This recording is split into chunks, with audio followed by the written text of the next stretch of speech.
Welcome to the latest edition of Hematology Updates, covering breakthroughs in the past 2 weeks, brought to you by Lucid Quest. Pharma Essentia reports the FDA accepted the supplemental BLA for ropeginterferon alpha-2 BNJFT in essential thrombocythemia with a standard review, setting a PDUFA target of August 30, 2026.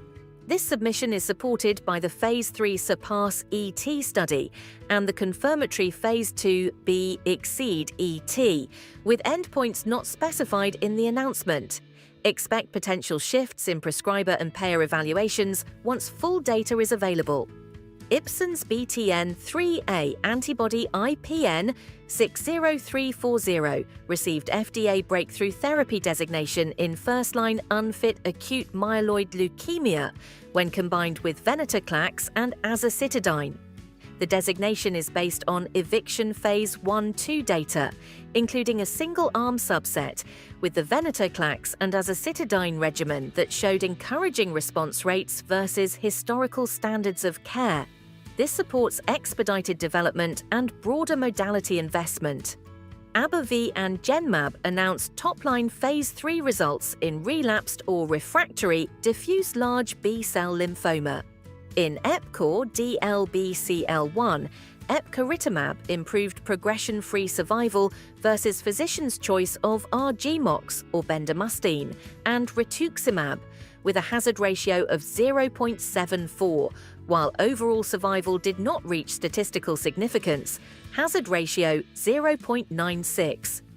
The trial enrolled 483 transplant-ineligible patients and reported a safety profile consistent with prior experience. These results may shape treatment decisions after full data disclosure. Cadrenal highlighted VLX-1005, a selective 12-lipoxygenase inhibitor for heparin-induced thrombocytopenia. Emerging Phase 2 data in suspected HIT suggest reduced thrombotic complications, with details not yet specified. The program holds orphan drug designation and fast track, and FDA engagement is planned regarding a potential Phase 3. The FDA issued draft guidance proposing minimal residual disease negativity after complete response and complete response or stringent complete response as surrogate endpoints for accelerated approval in multiple myeloma. The draft emphasizes validated MRD assays, confirmatory trials, and a preference for randomized designs, while allowing single-arm approaches in defined situations.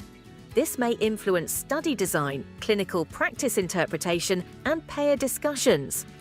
Genmab reported 2025 DARZALEX net sales of $14.351 billion, as disclosed by Johnson & Johnson, with $8.266 billion from the United States and $6.085 billion from the rest of world.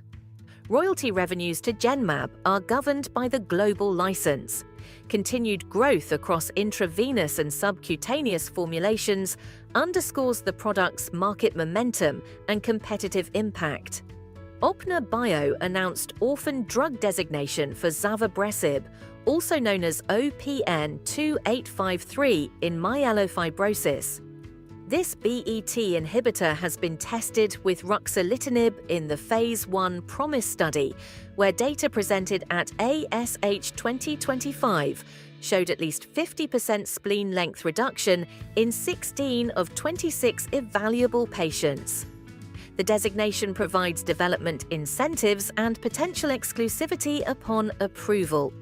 Takeda introduced GammaGuard Liquid ERC in the United States, a ready-to-use 10% immune globulin with low IgA content of no more than 2 micrograms per milliliter. It is indicated for primary immunodeficiency in patients 2 years of age and older, can be administered intravenously or subcutaneously, and allows room temperature storage for up to 24 months.